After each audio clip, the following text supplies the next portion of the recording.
Greetings and welcome to Hexed Countered. I'm Joe. In this video, we are going to be doing a look at some new arrivals. Notice I did not say new releases. These are new arrivals. None of them are new releases. There'll be some of those coming later this month. But for now, we're going to start with some oldies that I just picked up. Well, oldies being a loose term. And we're going to start with Grand Illusion, Mirage of Glory, 1914, from Ted Racer. He's kind of the, at least in my opinion, the master of World War I games. And I picked all of the games you're going to see today were picked up in sales during the kind of Black Friday, Cyber Monday, shopping fest. This, of course, is a World War I game, so I thought it was fitting to pick it up during this month when I'm kind of featuring that. And so this one was released back in 2004. And as I said, designed by Ted Racer, published by GMT Games. And this is basically Western Front, 1914. So the early part of the First World War, when the armies and the fighting was somewhat more mobile than it would become shortly thereafter. So this is a simulation of the opening campaigns of World War I in the West. The German Schlieffen Plan called for a gigantic scythe through neutral Belgium into northwest France to envelop Paris and the French armies from the west, and was designed to end the war in one blow. It failed, and was followed by the race to the sea, in which the Allied armies and the German forces made repeated attempts to outflank one another until halted by arrival at the English Channel. As both sides dug in, a last German attempt to break through the British lines at Ypres was narrowly repulsed, and the war settled into a trench stalemate not to be broken for another 4 years. Can you avoid the bloody deadlock of 1914 and beyond? So this is a two-player game. High solitaire suitability, medium complexity. And we'll take a look at this at some point. This will probably be part of a future World War I themed month or something along those lines. Now we'll move on to another game in a similar vein and from the same developer, and that is Clash of Giants. This is also a Ted Racer game. This one is also a World War I game. Campaigns of Tannenberg and the Marne, 1914. So again, early, but we've got a split between the East Front and the West Front. Tannenberg, of course, being an Eastern Front battle, and the Marne, a Western Front battle. So this one also designed by Racer and published by GMT. This one's even older, comes from 2001. And this is obviously, as you can see, it has two separate games using the same basic system, covering the two most famous battles of the opening phase of the First World War. Tannenberg was the German victory that halted a Russian offensive into East Prussia and destroyed the Russian Second Army. Marne was the climactic battle of Germany's attempt to defeat France in the war's first 6 weeks. Arguably a tactical draw, it was a strategic defeat for the Germans as their armies recoiled from the gates of Paris. Okay, so that's this one. Again, this one's got a low complexity score and a high solitaire score, but it is designed as a two-player game. You do have two 22 by 34 inch map sheets in here, as well as a 264 counters, players 1-2. So it is very solitaire friendly. And again, this one is almost 25 years old, and it is from Ted Racer. So again, kind of the master of the First World War. And with that in mind, let's come to this one, Clash of Giants 2. This is also a split between Eastern Front, Western Front in 1914. Same system. This is Ypres and Galicia, and 2006 from Ted Racer and GMT Games. Excuse me. So again, two separate games, both using the same basic system. Ted Racer's sequel to his acclaimed Clash of Giants, Campaigns of Tannenberg and the Marne, features two of the most interesting and least gamed campaigns of the First World War, Galicia and first Ypres. Galicia 1914 puts the armies of Tsarist Russia and Habsburg Austria-Hungary in a ferocious struggle along a 200-mile front that historically ended in a catastrophe for the Austrians. First Ypres is the first game to cover the climax of the race to the sea on the Western Front that followed the inconclusive Allied victory at the Marne, a series of confused attacks and counterattacks that ended in stalemate after bleeding both the Germans and Allied forces white. Okay, so again, low complexity, high solitaire suitability. It is a 1-2 player game, very similar to the other one in that you have you have 2 maps, but it's 1 sheet back printed in this case, and slightly more counters. But yeah, so I went hog wild at Noble Knight on 3 World War I TED Racer games. Now let's move on to something of a more recent vintage. And we'll start here from Multiman Publishing. We have Monty's Gamble Market Garden. So this is an area map type of game. And I picked this up during the MMP sale, which took place around that same time. And this is medium complexity, high solitaire suitability. Covers, obviously, Market Garden, Operation Market Garden, The Bridge Too Far, all that good stuff. Very famous campaign. As British Field Marshal Bernard Montgomery attempted to force a decision in the West, get the Allies across the Rhine before winter of 44, and hopefully beat the Russians to Berlin and win the war. Didn't happen. But it was a large, ambitious, and ultimately unsuccessful campaign.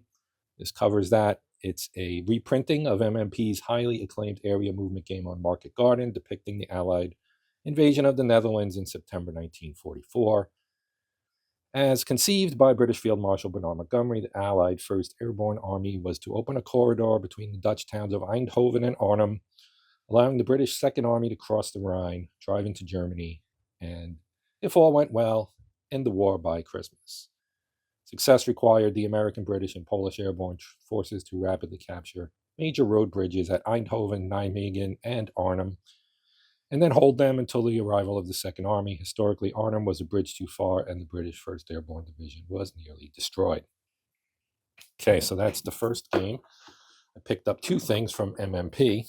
The other being this guy, the second Operational Matters, which is an OCS, Operational Combat Series Guide. It's a magazine with a game in it. It's volume 2, contains the OCS game Luzon. I also have the first one, and figured why not pick up the second one. The price was very, very reasonable. So here in this, we've got 6 2-sided player reference cards summarizing game mechanics, air missions, supply, transport, unit modes, key definitions, etc. Detailed example of play, top tactical kit, tips, an OCS strategy guide, best scenarios for beginners, including or avoiding, new player mistakes, understanding combat results and retreats, how fog of war works, and the most overlooked OCS rules. In addition, the magazine contains the new OCS game Luzon, Race for Bataan. It's a 5-turn OCS minigame that recreates the period of intense maneuvering during the Battle of Luzon in the Philippines from December 22nd, when the main Japanese forces landed in Lingayen Gulf, to January 7th, 1942, when the U.S.-Philippine Army completed their retreat to the Bataan Peninsula. Its low counter density makes for a tense, fast-moving game that can be completed in an evening, but you will want to immediately play again. So it's a 5-turn game, 1 scenario with a random option generator that creates just enough variation for multiple playings to be different. Small but elite Japanese invasion force must move quickly in the face of a less capable but more numerous Allied force, a classic gaming situation. Designed by Japanese gamer Matsuura Yutaka, with unique insight from Japanese language historical records which have never been translated. The magazine includes a half sheet of counters and a 22 by 34 inch map. Note the OCS series rulebook and charts are not included. These can be downloaded from the MMP website if you do not already have them. Okay, so that's the 2 items I picked up from MMP, and the last store I bought from was Hollandspiele. Now, I do enjoy Hollandspiele games. I typically buy them largely when they have their Hollandaise sale, and that was the case again this year. I picked up 3 items. I've been long wanting to try this system, Sean Chick's Horse and Musket. This is the first volume, the base game, Dawn of an Era. There are, I think, 5 or 6 expansions, plus they have several expansions of expansions, kind of more limited, not full expansions, but I forget what they call them actually, and I don't have any of them, but they're like additional things that come out periodically. So this is the first game. Now this covers, as you might guess, the era of Horse and Musket. So we're talking late 17th century to around the era of the Franco-Prussian War, American Civil War, the late-ish 1800s or 19th century, if you prefer. So close to 200 years, close but not quite 200 years of warfare. This one covers the period 1683 to 1720. So here's a little brief outline of the system. Sean Chick's Horse and Musket system is an accessible and customizable sandbox that allows you to recreate battles both famous and obscure from the Musket era. 6 main volumes chart the evolution of military technology and doctrine starting in the late 17th century, the era of Marlborough and Eugene, of Catinat and Luxembourg, running through the perilous 18th century, the cataclysmic wars of Frederick the Great, and the revolutions that shocked Europe, and ending in the 19th, where the elegant victories of Napoleon gave way to the mind-numbing slaughter of America's Civil War. These are stories of brilliance and blunders, of gallantry and perfidy, of big personalities and small moments, each told on your tabletop in the span of an hour or two. You get a 22 by 34 map, 20-page core rulebook, 28-page scenario book, a gatefold player aid, 352 counters on 2 sheets, 54 terrain tiles on 3 sheets, the turn record track, 4 10-sided dice, and 2 6-sided dice. And then here's the list of the battles in here. I won't read them all. If you want to see them, you can freeze frame and hopefully read them. I am doing my videos in 4K now, so if you have the ability to view that, you should hopefully get better resolution these days. Now, in the same vein, I did buy Horse and Musket 2, Sport of Kings, which obviously follows the base game, builds on it. You use the components in the base game. This will give you some new counters and some other stuff and move the story forward, the scenario period forward. From 1721 to 1748, you can see you get a 28-page scenario book, another player aid, 176 counters on 1 sheet, and 36 SSR, I'm assuming that's scenario special rules, reminder cards. So you get the same thing here. This is the same blurb we just saw, a new set of battles in various places around the world, all set within this period of 28 years. And then finally, as you might guess, I actually got volume 3 as well. Now there are 6, so this gets me halfway through the series, and maybe next year when they have their sale again, I'll pick up the later 3. Then I could start picking up the annuals. I think that's what they're called. We got Crucible of War, again, designed by Sean Chick. Not a standalone, requires the base game. This one runs 1755 to 1762. If you are a history buff, you know what period that is. It is the 7 Years' War. So here we have another 28-page scenario book, gatefold player aid, 176 counters again on 1 sheet, and this time 20 special scenario rule reminder cards. So you can see here you've got clearly battles from that 7 Years' War period.